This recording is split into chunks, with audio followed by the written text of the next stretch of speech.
আপুনি কেতিয়াবা অনুভৱ কৰিছেনে যে আপোনাৰ সন্মুখত যেন এখন অদৃশ্য দেৱাল আছে? আপুনি পৰিশ্ৰম কৰে, নতুন কিবা এটা আৰম্ভ কৰাৰ পৰিকল্পনা কৰে, মটিভেশ্যনেল ভিডিঅ' চাই, নিজকে কয় মই এইবাৰ কৰিমেই।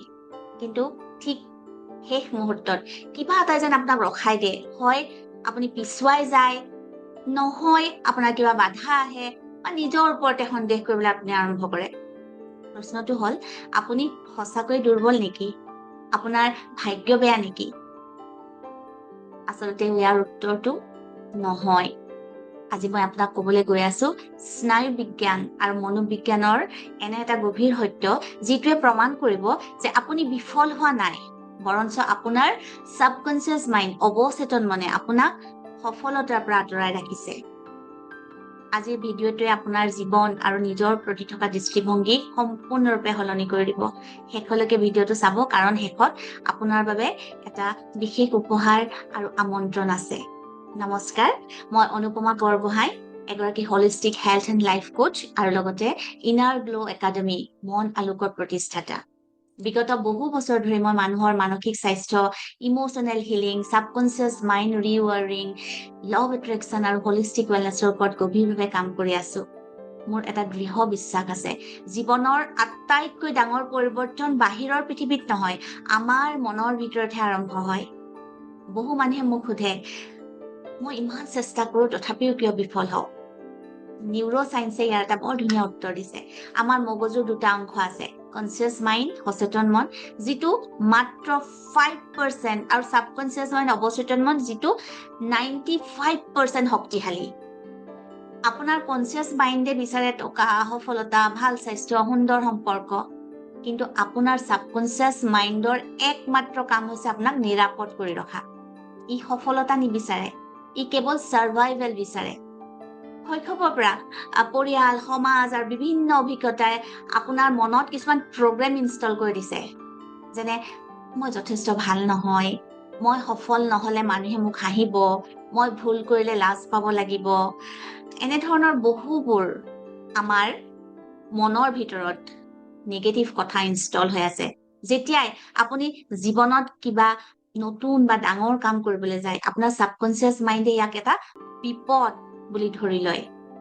আপোনাৰ নাৰ্ভাছ চিষ্টেমে লগে লগে আপোনাক ৰখাবলৈ ভয়, এলাহ বা অভাৰ থিংকিং আদিৰ সৃষ্টি কৰে। অৰ্থাৎ আপুনি নিজৰ শত্ৰু নহয়, আপোনাৰ মগজুৰ সাৰ্ভাইভেল মেকানিজিমটোহে আপোনাৰ বাটৰ হেঙাৰ হৈ থিয় হৈছে। এতিয়া আপুনি ভাবিব পাৰে, তেন্তে মই কি কৰিব লাগিব? এফাৰ্মেশ্যন ক'লে হ'বনে? বিজ্ঞানসন্মতভাৱে ক'বলৈ গ'লে কেৱল এফাৰ্মেশ্যন ক'লে বা ভিজন বৰ্ড বনালে কাম নহয়। যদিহে আপুনি আপোনাৰ আইডেণ্টিটি, অৰ্থাৎ আপোনাৰ পৰিচয় সলনি নকৰে। আপুনি যি চিন্তা কৰে আপুনি সেইজন নহয়, আপুনি নিজৰ বিষয়ে যি বিশ্বাস কৰে আপুনি সেইজনহে হয়। যেনেদৰে এটা পুৰণি অপাৰেটিং চিষ্টেম থকা কম্পিউটাৰত আপুনি নতুন হাই গ্ৰাফিক্স গেম চলাব নোৱাৰে, ঠিক তেনেদৰে মই দুৰ্বল বুলি ভবা আইডেণ্টিটি এটা লৈ আপুনি জীৱনত সফলতা মেনিফেষ্ট কৰিব নোৱাৰে। যেতিয়ালৈকে ভিতৰৰ আইডেণ্টিটি সলনি নহয়, তেতিয়ালৈকে বাহিৰৰ জীৱনো একেই থাকিব। তেন্তে সমাধান কি? ইয়াক আমি কেনেকৈ ৰিৱায়াৰ কৰিম? প্ৰথম পদক্ষেপটো হ'ল সজাগতা, এৱাৰনেছ। দিনটোত আপুনি নিজকে কিমান বাৰ নেতিবাচক কথা কৈ তাক লক্ষ্য কৰক। যেতিয়াই মনত ভয় বা সন্দেহ আহে, নিজক কওক, এইটো মোৰ প্ৰকৃত স্বৰূপ নহয়, এইটো কেৱল মোৰ মগজুৰ পুৰণি প্ৰগ্ৰেমিং। দ্বিতীয় পদক্ষেপটো হ'ল নতুন প্ৰমাণ দিয়া। সৰু সৰু কাম হাতত লওক আৰু সেয়া সম্পূৰ্ণ কৰক। যেতিয়া আপুনি সৰু সৰু প্ৰতিশ্ৰুতি ৰক্ষা কৰে, আপোনাৰ মগজুৱে নতুন নিউৰেল পাথৱেৰ, যিটো স্নায়ৱিক পথ বুলি ক'ব পাৰে আমি, সেই নতুন নিউৰেল পাথৱেৰ সৃষ্টি কৰিবলৈ আৰম্ভ কৰে। আৰু লাহে লাহে লাহে লাহে আপোনাৰ সাবকনচিয়াছ মাইণ্ডে বিশ্বাস কৰিবলৈ লয় যে মই পাৰো, মই যোগ্য। এই যি মানসিক প্ৰগ্ৰেমিং আৰু হিলিঙৰ কথা মই ক'লো, সেয়া কেৱল ভিডিঅ' চাই সম্পূৰ্ণৰূপে সলনি কৰিব নোৱাৰি। ইয়াৰ বাবে প্ৰয়োজন সঠিক পথ প্ৰদৰ্শন আৰু পৰিৱেশৰ।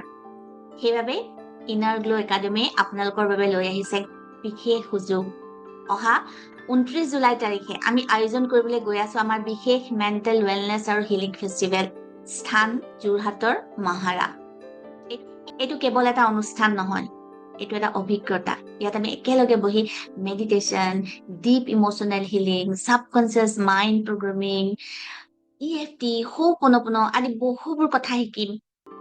মই আপোনালোক সকলোকে আহ্বান জনাইছো, আপুনি নিজে আহক আৰু আপোনাৰ পৰিয়াল, বন্ধুবৰ্গ বা যিকোনো লোকক লগত লৈ আহক যি মানসিক শান্তি আৰু জীৱনত আগবাঢ়িবলৈ এটা সঠিক দিশ বিচাৰি আছে।